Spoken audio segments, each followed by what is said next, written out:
I want to talk about China and Africa. In going over this section of California Boomer about U.S. universities building a presence in Africa, I realized that so much of this 8 minutes has pieces where I say, well, China will likely drive the employment of the burgeoning population of young people in Africa. China will help Tanzania develop its railways or its highways. And so what I realize is that we have a complementarity here. And I think that is very significant because the US and the non China powers are just not as well prepared as China to go in and build Africa's infrastructure. And so here it is, have a look. I wrote an article entitled How the US Can Compete with China in Africa, based on my teaching experience at St. John's University, Tanzania, and on a prototype I developed for using online courses from top universities. And in a nutshell, I'm proposing that the U.S. State Department, via our embassies, collaborating with U.S. universities, develop a program to build a small center in each major university in Africa that would be a U.S. university center that would sponsor online courses known as MOOCs. And these relatively small centers, just a small building with a lecture hall, a few classrooms, and a few offices, would be, for starters, staffed by at least one American professor and with perhaps 2 or 3 U.S. graduate students. Now, just to be clear, most, if not all, of the universities in Africa already have high-speed broadband connections to the internet and access to these online courses. I know that there are a number of collaborations for online education between U.S. and African universities. So it's really the American faculty presence there as both the faculty and staff, as well as the building and funding. That is the foundational idea here. And so the core idea of it is that when the African students walk into this building, they are walking into an American university as if they are in the United States. That is critical, that the building be built and maintained just as our best universities are here in the U.S. And the professor and the graduate students or postdocs are from the U.S. The exams,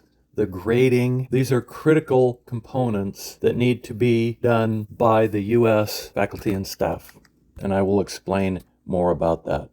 I don't want this to be perceived as my thinking that there is a deficiency in the African university professors. They are overloaded and they desperately want to build the quality of their program. And they don't like having to delegate teaching to inadequately trained lecturers or far overloaded PhDs. But the demand by African youth for university education is so great that they have to, and I'll talk about this. And so the U.S. university program that I'm proposing would be a collaboration. It would be bolstering the programs that exist in the universities in Africa, while at the same time being autonomous.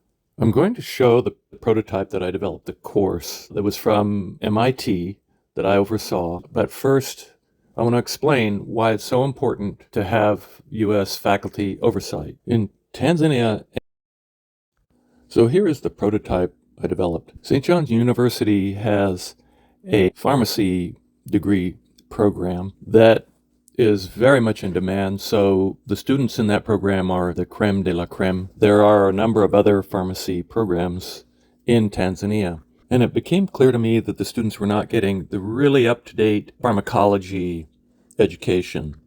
And so I proposed, and it was accepted, that I oversee an online course for the pharmacy students. This course was from the Massachusetts Institute of Technology on genetic engineering in the production of pharmaceuticals. So what I did was I streamed the lectures to the students, and I downloaded the transcriptions, and I read them, and then I developed exams based on those transcriptions and knowing how things are done at the universities, I very carefully developed the exams and kept them secure. And so I gave these exams based on the transcriptions of the lectures. I gave 2 midterms and a final exam, and it was very successful.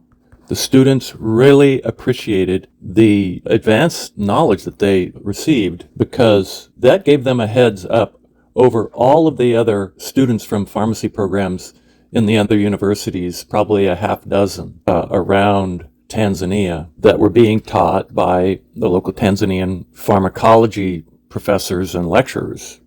And there isn't a tradition to really keep up on the cutting edge of whatever the program is. So a faculty person, in other words, a professor in a program such as what I'm proposing, doesn't have to be trained in the discipline, but they do need to be able to develop these exams just to ensure that the students have learned the material. There are also other ways of doing this, in other words, having the exams written by the teaching faculty from whatever course and then emailed to the faculty person in charge, but that has to be very carefully done so that the students don't have access to those exams.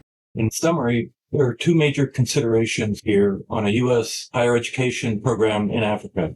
One is the U.S. having hands down the best higher education system in the world when both quality and sheer size are taken together. California alone, where I taught, has 140 community colleges, 23 state universities, the CSUs, 10 University of California universities, 150 nonprofit universities, 2 of which are Stanford and Caltech, and 200 for-profit ones. So even as China is building a higher education presence, the U.S. has far greater capacity to build Africa's higher education system.